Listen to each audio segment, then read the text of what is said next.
आप सभी साथियों का हमारे YouTube चैनल तैयारी जीत की में स्वागत है।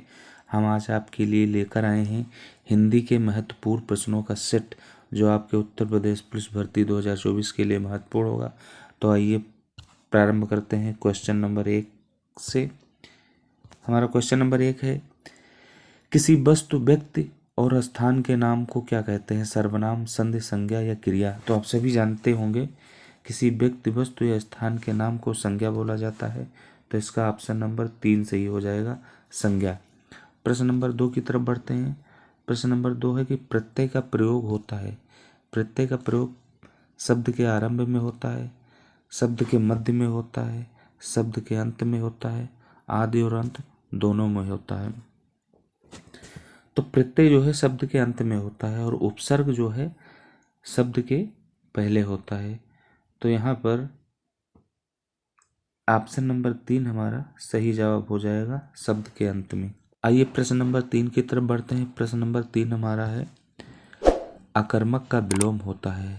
कर्मक, सकर्मक, कर्म और अकर्म। तो अकर्मक का साथियों विलोम होता है सकर्मक। ऑप्शन नंबर 2 हमारा सही जवाब हो जाएगा। आइए प्रश्न नंबर 4 देखते हैं। तत्वों किसे कहते हैं? संस्कृत से उत्पन्न हिंदी शब्द, विदेशी भाषा से आए शब्द, संस्कृत के शुद्ध शब्द या इनमें से कोई नहीं। तो तत्वों जो है संस्कृत से उत्पन्न हुए हिंदी शब्द होते हैं और तत्सम जो होता है संस्कृत के एकदम शुद्ध शब्द होते हैं। तो यहाँ पर हमारा ऑप्शन नंबर 1 सही जवाब हो जाएगा। बढ़ते हैं प्रश्न नंबर 5 की तरफ। प्रश्न नंबर 5 है कि काव्य की रोचकता बढ़ाने वाले साधन को क्या कहते हैं? रस, छंद, अलंकार या सोरठा? तो काव्य की रोचकता बढ़ाने वाले साधन को अलंकार बोलते हैं। ऑप्शन नंबर 3 इसका सही जवाब होगा। प्रश्न नंबर 6 देखते हैं। प्रश्न नंबर 6 है कि चा वर्ग की ध्वनियों का उच्चारण स्थान है। दंत है, तालव्य है, ओष्ठ है या कंठ है? तो चा वर्ग की जो ध्वनियों का उच्चारण स्थान है उसको तालव्य बोला जाता है। ऑप्शन नंबर 2 यहाँ पे सही जवाब होगा। इसके साथ साथ आप ये देख लीजिए कि 5 वर्ग होते हैं। का वर्ग होता है, चा वर्ग होता है, का, चा और टा, और ता होता है और था, ये वर्ग। का, खा, गा, घा वाले, फिर चाचा जाझा वाले। इसी तरीके से का में जो शब्द आएंगे, का की लाइन में, चा की लाइन में, टा की लाइन में, ता की लाइन में, था की लाइन में। तो आपको याद रखना है कि इंग्लिश में एक फार्मूला हम बताए दे रहे हैं आपको, के टी एम 2, KTM 2। के से कंठ हो जाएगा, टी से तालव्य हो जाएगा, एम से मूर्धन्य हो जाएगा और डी से दंत हो जाएगा और ओ से ओष्ठ हो जाएगा। तो ये फार्मूला ये बन गया KTM 2, कंठ, तालव्य, मूर्धन्य, दंत और ओष्ठ। तो अगर इसको आप याद रखते हैं तो कोई भी आपका कोई भी वर्ग का यदि पूछा जाता है इसमें कि किसमें होगा तो आप इसको आसानी से बता पाएंगे KTM 2 के फार्मूले से। तो आइए बढ़ते हैं प्रश्न नंबर 7 की तरफ। प्रश्न नंबर 7 बोल रहा है कि 3 लोक से मथुरा न्यारी लोकोक्ति का सही अर्थ है। दूर की वस्तु सुंदर लगना, बहुत सुंदर होना, जरूरत से ज़्यादा बड़ाई करना या कृष्ण भक्त होना। तो 3 लोक से मथुरा न्यारी लोकोक्ति का अर्थ है जरूरत से ज़्यादा बड़ाई करना। ऑप्शन नंबर 3 इसका सही जवाब होगा। प्रश्न नंबर 8 क्या कह रहा है? मदद देना निम्न में से किस मुहावरे का अर्थ है? कंधा देना, कंधा पकड़कर चलना, कंधे से कंधा मिलाकर चलना या कचूमर निकालना? तो मदद देना का मुहावरे का जो अर्थ है कंधा पकड़ के चलना। ऑप्शन नंबर 2 सही जवाब होगा। प्रश्न नंबर 9 देखते हैं। कवि शब्द का स्त्रीलिंग क्या है? काफ़ी ये पूछा जाता है प्रश्न, कवि शब्द का स्त्रीलिंग। तो यहाँ पे कवि शब्द का स्त्रीलिंग जो बनेगा ऑप्शन नंबर 2 बनेगा, कवयित्री बनेगा। इसको आपको याद रखना है, बहुत पूछा जाता है ये।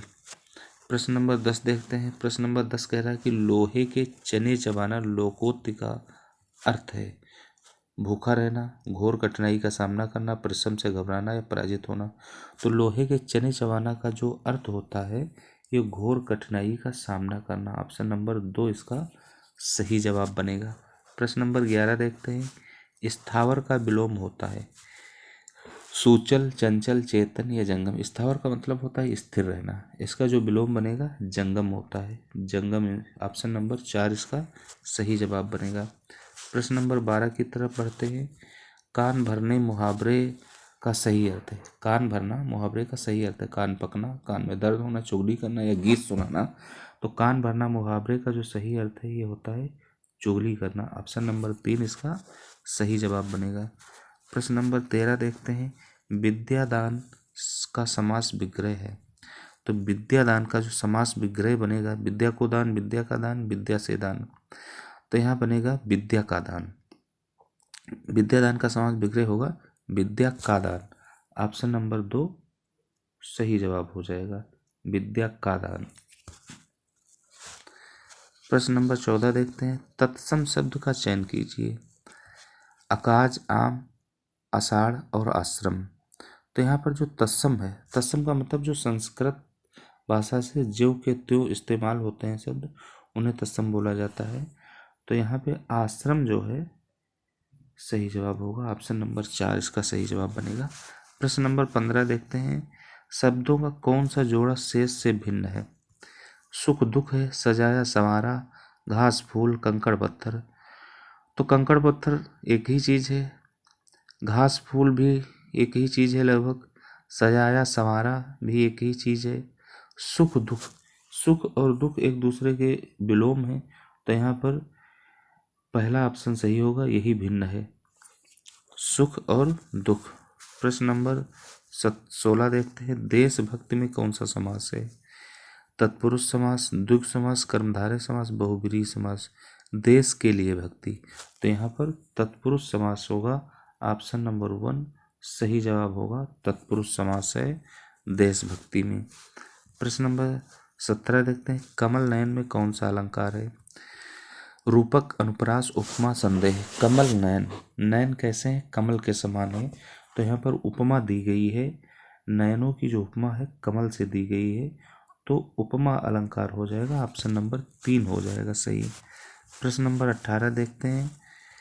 तुम यह काम मत करो, यह कैसा वाक्य है। आज्ञावाचक है, निषेधवाचक है या प्रश्नवाचक है, विस्मयवाचक है।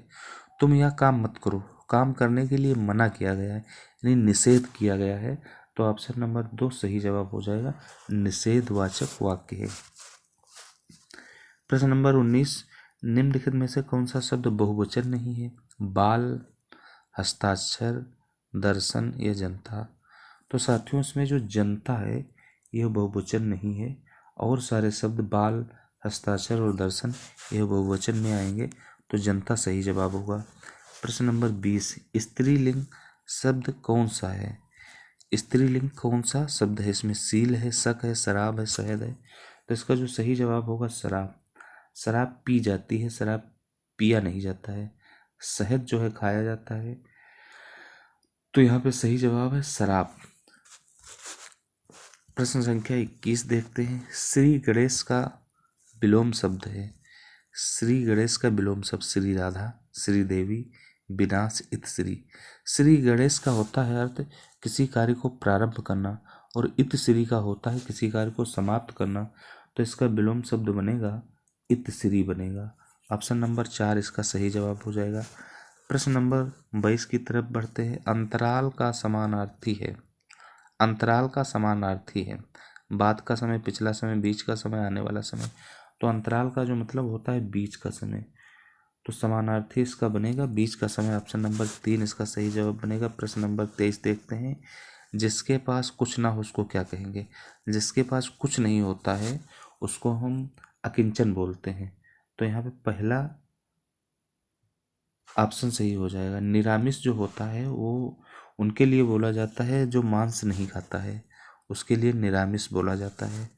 और अकिंचन जिसके पास कुछ ना हो। प्रश्न नंबर 24 देखते हैं।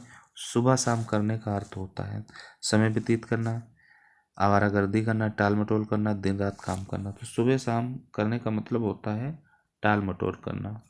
यहाँ पे ऑप्शन नंबर 3 सही जवाब होगा। प्रश्न नंबर 25 देखते हैं। निम्नलिखित में शुद्ध वर्तनी वाला शब्द है आशीर्वाद। तो निम्नलिखित में शुद्ध वर्तनी वाला जो शब्द बनेगा ये ऑप्शन नंबर 3 बनेगा, आशीर्वाद। ये आपको याद रखना है, ये भी काफ़ी पूछा जाता है। तो ऑप्शन नंबर 3 इसका सही जवाब होगा, आशीर्वाद। प्रश्न नंबर 26 देखते हैं। गंगा हिमालय से निकलती है, इस वाक्य में कौन सा कारक है? गंगा हिमालय से निकलती है, अलग हो रही है हिमालय से, तो अलग होने के अर्थ में अपादान कारक होता है। यहाँ पे ऑप्शन नंबर 3 हो जाएगा सही जवाब।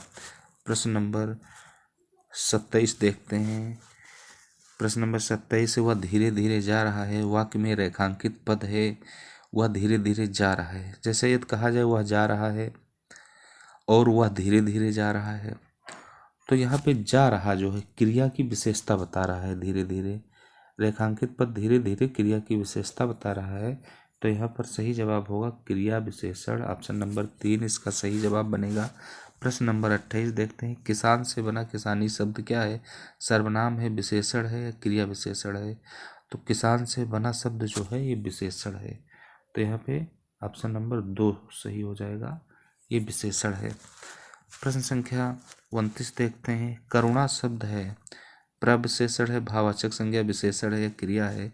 तो करुणा शब्द जो है साथियों ये भाववाचक संज्ञा है।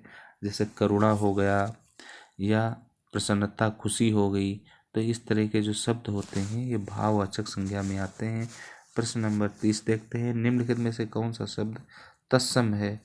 तत्सम कोयल, भ्रमर, प्यास, दूध। तो यहाँ पे भ्रमर जो है ये तत्सम है और सारे तत्भुव होंगे, तो ऑप्शन नंबर 2 इसका सही जवाब बनेगा। प्रश्न नंबर 31 देखते हैं। कृतज्ञ किसका संक्षिप्तीकरण है? कृतज्ञ का मतलब होता है उपकार को मानने वाला, तो यहाँ पर सही जवाब कौन सा बनेगा? किए हुए उपकार को मानने वाला, ऑप्शन नंबर 4 इसका सही जवाब बनेगा, कृतज्ञ। बढ़ते हैं प्रश्न नंबर 32 की तरफ। आँख एक नहीं कजरोटा 10 लोकोक्त का अर्थ है व्यर्थ आडंबर करना, आँख में काजल लगाना, आँख की देखभाल करना या लाइलाज बीमारी। तो आँख एक नहीं कजरोटा 10 का अर्थ होगा व्यर्थ का आडंबर करना।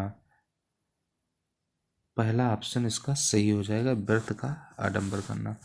33 प्रश्न नंबर की तरफ बढ़ते हैं। विरासत शब्द का अर्थ है प्रकृति से प्राप्त, पुरखों से प्राप्त, मित्रों से प्राप्त या मूल देकर खरीदा हुआ। तो विरासत शब्द का जो अर्थ होता है पुरखों से प्राप्त, यानी ऑप्शन नंबर 2 इसका सही जवाब बनेगा। प्रश्न नंबर 34 की तरफ बढ़ते हैं। हिंदी का प्रथम मौलिक उपन्यास किसे माना जाता है? नूतन ब्रह्मचारी, तितली, त्यागपत्र या परीक्षा गुरु। तो हिंदी का जो प्रथम मौलिक उपन्यास है परीक्षा गुरु को माना जाता है, चौथा ऑप्शन सही होगा। प्रश्न नंबर 35 देखते हैं। महोत्सव का संधि विच्छेद है, तो महोत्सव का संधि विच्छेद जो होता है महाधन उत्सव होता है, ऑप्शन नंबर 1 सही जवाब होगा इसका। प्रश्न नंबर 36 की तरफ बढ़ते हैं। चौमासा में समास है, द्विगु है, द्वंद्व है, कर्मधारय है, तत्पुरुष है। चौमासा ये संख्यावाची है, इस प्रकार से इसका जो सही समास बनेगा द्विगु बनेगा, द्विगु समास इसका चौमासा में आएगा। तो ऑप्शन नंबर हमारा जो है 1 सही जवाब हो जाएगा। इस वीडियो को देखने के लिए आप सभी का धन्यवाद। यदि आपको ये जानकारी अच्छी लगी हो तो कृपया हमारे चैनल को सब्सक्राइब करें। धन्यवाद।